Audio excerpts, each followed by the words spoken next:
हेल' लोगोफोर, आसा खालामो नोंथांमोना गासैबो मोजाङैनो दङ। दिनै नोंथांमोननि थाखाय आं मोनसे गोदान आयदा लानानै फैदों। नोंथांमोना जुदि सोरबाफोर गावनि आधार कार्डखौ बेंक एकाउन्टजों लिंक लागायनो नांगौब्ला नोंथांमोना कारेक्ट जायगायाव फैदों। भिडिअखौल' नोंथांमोना जोबजासिम नायलांदो। दिनैनि बायदिसिना गभर्नमेन्ट स्किमफोराव एबा मालाबा स्कलारशिप एप्लाइ खालामब्ला गभर्नमेन्टआ फैसाफोरखौ जोंनो डाइरेक्ट ट्रेन्सफार खालामो। बै समाव आधार कार्ड आरो बेंक एकाउन्ट बे मोननैखौ लिंक लागायनाया जोबोद इम्पर्टेन्ट। बे मोननैखौ जोङो लिंक लागायथारनांगोन। आं नोंसोरनो स्टेप बाय स्टेप खिन्थालांनोसै, नोंथांमोना भिडिअखौल' मोजाङै नायलांदो। आरो बे खामानिखौ नोंथाङा गावनो मावनो हागोन। बेनि थाखाय नोंथाङा खुनु बे कम्पिउटार दखानफोराव थांनो गोनां दरखार गैया। नोंथाङा गावनि मबाइलावनो मावनो हागोन बे खामानिखौ। मात्र नोंजों लोगोसे नोङो आधार कार्ड आरो बेंक एकाउन्टनि नाम्बारखौ नोंथांमोना मोजाङै गोसोआव लाखिनांगोन। बे मोननैखौ मोजाङै गोसोआव लाखिब्लानो नोंथांमोना आं जि बुंदों बेखौ स्टेप बाय स्टेप मावलांबानो नोंथांमोना बेखौ गावनो मावनो हागोन। गिबियावनो गुगोलाव थांनानै मोनसे बुस्थुखौ नोंसोर टाइप खालामदो। National payment corporation of India बेखौ नोंसोर टाइप खालामनानै क्लिक खालामनानै होदो। दाना नै मोनसे वेब पेजआ खुलिगोन। बेवहाय रोखा रोखा लिरखानाय दङ national payment corporation of India. बेखौ क्लिक खालामदो। दानिया क्लिक खालामनायनि उनाव नै मोनसे पेजआ ओंखारगोन। पेजाव लिरनाय दङ भिजिट आवार निउ वेबसाइट। बेखौ नोंथांमोना क्लिक खालामदो। दानिया नैबे पेजआ ओंखारगोन। बेनि उनाव नोंथांमोना कास्टमाराव क्लिक खालामदो। कास्टमाराव क्लिक खालामबा नोंथांमोना नुगोन जे गाहायाव आगसि साइडजों भारत आधार सीडिं एनेबलार बेस बे बुस्थुखौ नोंथांमोना नुगोन। बेखौ नोंथांमोना क्लिक खालामदो।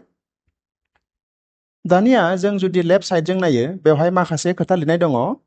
फार्स्टआव जाहैबाय आधार सीडिं अब्लिक deseeding, account details, Aadhaar map status, Aadhaar mapping history, request status check.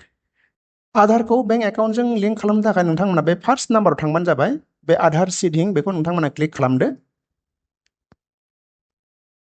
दानिया नोंथांमोना नोंथांमोननि 12 डिजिट आधार कार्ड नाम्बारखौ बेयाव लिरनानै होदो।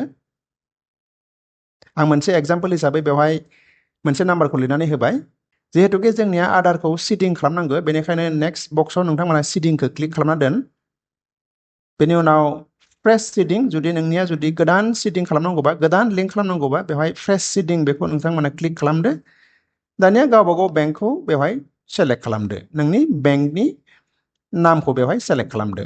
आरो एकाउन्ट नाम्बारखौबो बेवहाय लिरना होनांगोन। नोंथांमोना गोसोआव लाखि, मोजाङै लिरना होनांगोन रोखा रोखाहाय। बेवहाय आं एग्जाम्पल हिसाबै मोनसे नाम्बारखौ लिरनानै होबाय। नेक्स्टआव जों बेखौ कनफार्म खालामनो थाखाय बेवहायबो लिरना होबावनांगोन खनसेबाव। दानिया जोङो नैबे बुस्थुखौ क्लिक खालामना होनांगोन। बेखौ नोंथांमोना क्लिक खालामनो दाबाव, नङाबा बे साबमिट जानाय नङा। क्लिक खालामनायनि उनाव बेवहाय माखासे नाम्बारफोर नुजागोन। बे नाम्बारखौ नोंथांमोना बे बक्सआव लिरनानै होनांगोन। बेनि उनाव साबमिट खालामदो। बेवहाय माखासे टार्म्स एन्ड कन्डिशन्सफोरखौ लिरनाय दोङो।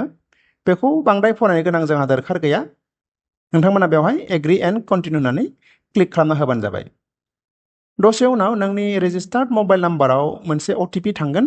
बे अटिपिखौ नोंथांमोना बेवहाय एन्ट्रि खालामना होबानो जाबाय। बेनि उनाव बेखौ कनफार्म होनानै क्लिक खालामना होबानो जाबाय। बेखिनियानोसै लोगोफोर। खामानिया बांद्राय नङा, जोबोद इजि खामानि। बेखिनिखौ मावब्लानो नोंथांमोना गाव गावनि आधार कार्डखौ बेंक एकाउन्टजों लिंक खालामनो हागोन। स' दिनै एसेनोसै।